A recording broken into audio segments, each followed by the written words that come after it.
Assalamualaikum warahmatullahi wabarakatuh. Nama saya Devi Ardiansyah, NIM 28922500017, Prodi Manajemen, semester 4, mata kuliah Manajemen Operasional, dosen pengampu Bapak Hendra Permadi, STMM, tugas ujian akhir semester Universitas Pancasakti Bekasi, Fakultas Ekonomi dan Bisnis. Dalam mata kuliah Manajemen Operasional ini terkait dengan tugas UAS, kali ini saya akan menjelaskan atau mempresentasikan terkait dengan pertemuan ke-10 dengan materi strategi sumber daya manusia. Dalam tugas ini saya akan menjelaskan terkait dengan tugas ke-10 pada pertemuan ke-10. Baik, kita langsung ke materi.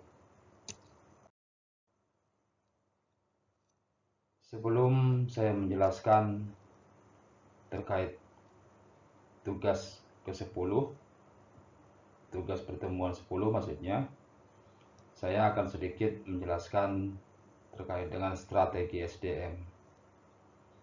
Strategi SDM adalah serangkaian metode SDM yang dirancang untuk mendukung pekerjaan berkinerja tinggi dan mempromosikan visi, misi, nilai, dan tujuan perusahaan. SDM dapat membuat strategi untuk satu pekerjaan atau sekumpulan pekerjaan untuk memenuhi kebutuhan khusus di setiap departemen. Strategi SDM bertujuan untuk mendorong keberhasilan bisnis secara keseluruhan dengan memacu karyawan untuk memberikan pekerjaan berkualitas tinggi.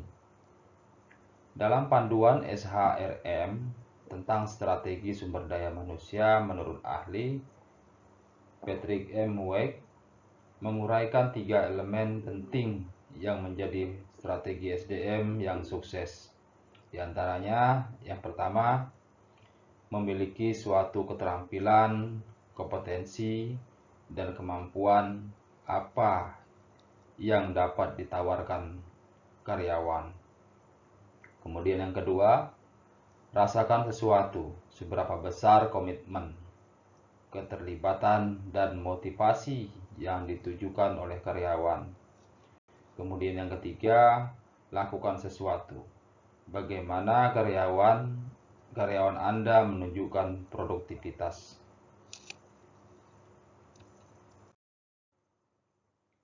Baik, di sini adalah soal-soal tugas pertemuan ke-10, yaitu yang pertama, jelaskan apa manfaat perusahaan menetapkan standar kerja bagi karyawannya. Kemudian soal yang kedua, sebutkan dan jelaskan beberapa metode yang dapat dipergunakan untuk menetapkan standar kerja. Yang ketiga, hasil studi waktu terdapat pelaksanaan suatu pekerjaan X di suatu perusahaan yang terdiri dari 3 elemen, yaitu pekerjaan A, B, dan C, adalah sebagai berikut. Di sini adalah sebuah tabel, yaitu elemen pekerjaan sampel yaitu A, B, C. Maaf, saya ulangi, elemen pekerjaan sampel 1 sampai dengan 5. Kemudian pekerjaan A, B, C masing-masing, yang A 9, kemudian yang keduanya 8, 7, 7, 9, yang B 12, 11, 13, 11, 13, yang C 9, 10, 11, 10, 10. Peneliti memberikan peringkat kepada elemen pekerjaan A sebesar 120%, pekerjaan B sebesar 90%, dan pekerjaan C 100% kepada pekerja. Perusahaan memberikan waktu tenggang sebesar 10%. Di sini kita disuruh untuk menghitung, yaitu hitunglah berapa waktu normal untuk masing-masing elemen pekerjaan. Yang B, hitunglah waktu standar untuk menyelesaikan pekerjaan X tersebut.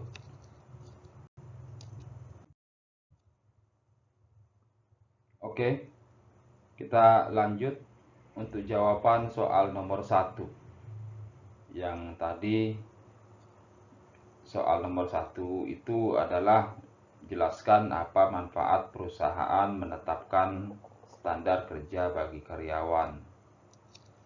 Kemudian jawabannya, standar kinerja memberikan penjelasan kepada karyawan mengenai tindakan yang harus dilakukan apabila berada di dalam kondisi tertentu yang mungkin terjadi dalam pekerjaannya. Dengan standar kinerja karyawan dan pemimpin dapat mengetahui kapan suatu tujuan perusahaan tercapai.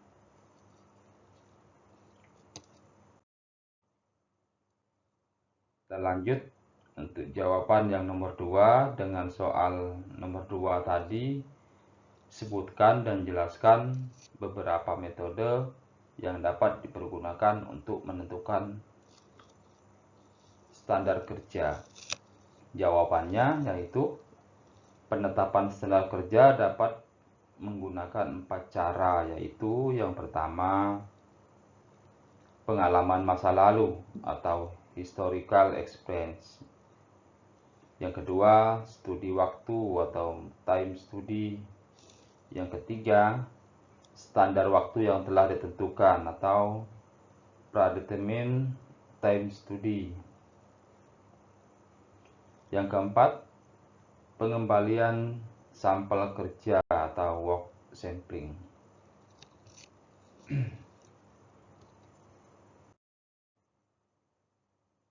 Oke, kita lanjut yang soal nomor 3 dan jawabannya itu yang tadi, dimana perintahnya adalah hitunglah beberapa waktu normal untuk masing-masing elemen hasil pekerjaan. Kemudian yang kedua, hitunglah waktu standar untuk menyelesaikan pekerjaan tersebut. Oke, kita langsung ke jawabannya. Untuk menghitung waktu normal, di sini terdapat rumus, yaitu standar waktu itu sama dengan waktu normal dibagi 1 dikurang waktu ditenggang dalam persen.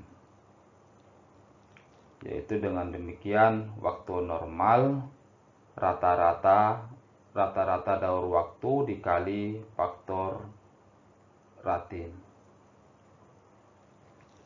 Rata-rata daur waktu sama dengan penjumlahan waktu untuk tiap unsur kerja dibagi jumlah daur yang diobservasi. Baik, kita langsung ke soal, ke angka yang tadi di atas tadi sudah dijelaskan, yaitu rata-rata daur waktu itu yang untuk yang A 9 ditambah 8 ditambah 7 ditambah 7 tambah 9 dibagi 5. Kenapa dibagi 5? Yaitu dari masing-masing daur waktu ini sebanyak 5 kali. Jadi dibagi 5. Jadi jumlah waktunya yaitu sama dengan 32,8 menit. Ya. Kemudian waktu normalnya sama dengan 32,8 menit dikali 120%. 120% tadi, kalau kita lihat dari soal tadi di atas,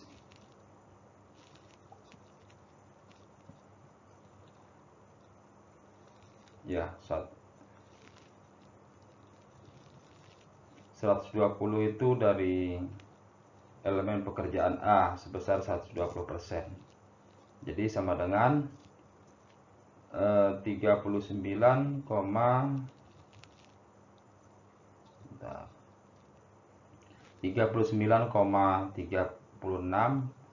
dibagi dengan 1 dikurang 0,10. Jadi sama dengan standar waktunya yaitu 0,023.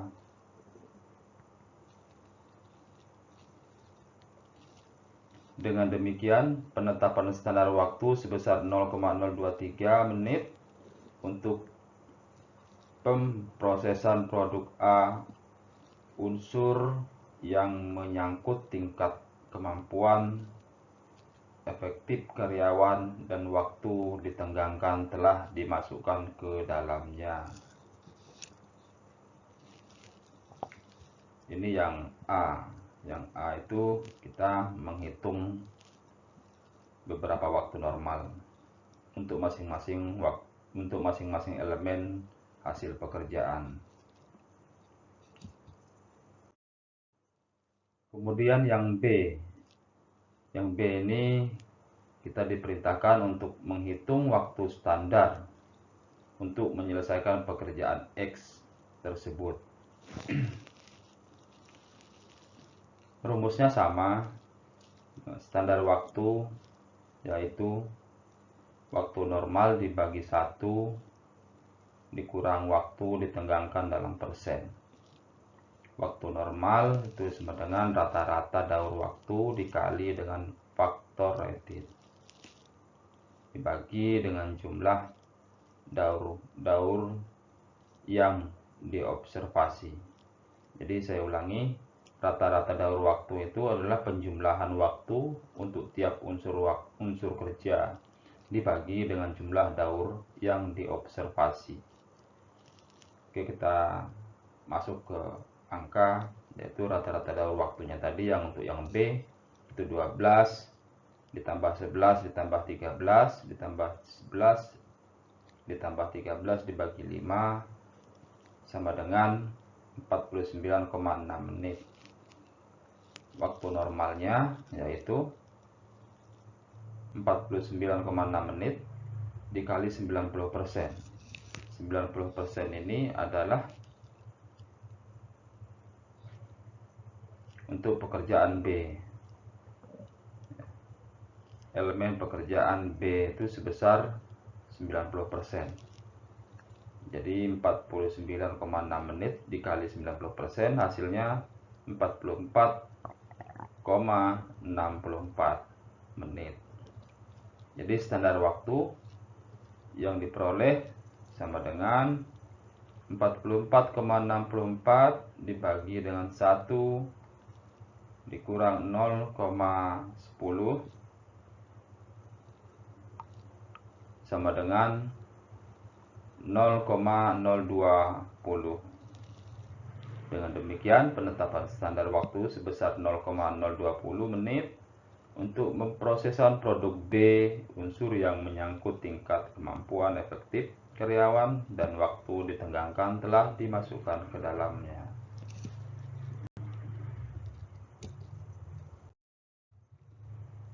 Kita lanjut untuk yang C, yaitu standar waktu sama dengan yang tadi ya. Waktu normalnya rumusnya sama, cara penjumlahan juga sama, yaitu untuk yang C itu tadi rata-rata daur waktunya yaitu 9 ditambah 10 ditambah 11 ditambah 10 ditambah 10 dibagi 5. Jadi hasilnya sama dengan 42 menit. Waktu normalnya 42 menit dikali 100%. 100% itu adalah elemen pekerjaan C yang diberikan peringkat, yang peneliti memberikan peringkat kepada elemen pekerjaan yang C itu sebesar 100%. Jadi 42 menit 42 menit dikali 100%, hasilnya sama dengan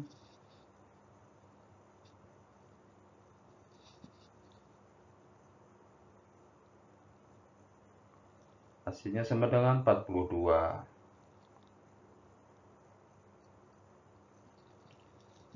Jadi untuk standar waktu yang diperoleh sama dengan 42 dibagi 1 dikurang 0,10 dengan memperoleh hasil 46,67 menit. Dengan demikian, penetapan standar waktu sebesar 46,67 menit untuk pemprosesan produk C. Unsur menyangkut tingkat kemampuan efektif karyawan dan waktu ditenggang telah dimasukkan ke dalamnya. Oke, sekian presentasi dari saya. Mohon maaf kalau ada kekeliruan dalam perhitungan, baik dalam penyampaian atau penulisan yang kurang pas atau kurang tepat. Sekali lagi saya mohon maaf.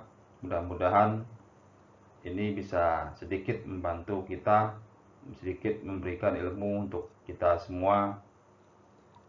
Dan saya akhiri.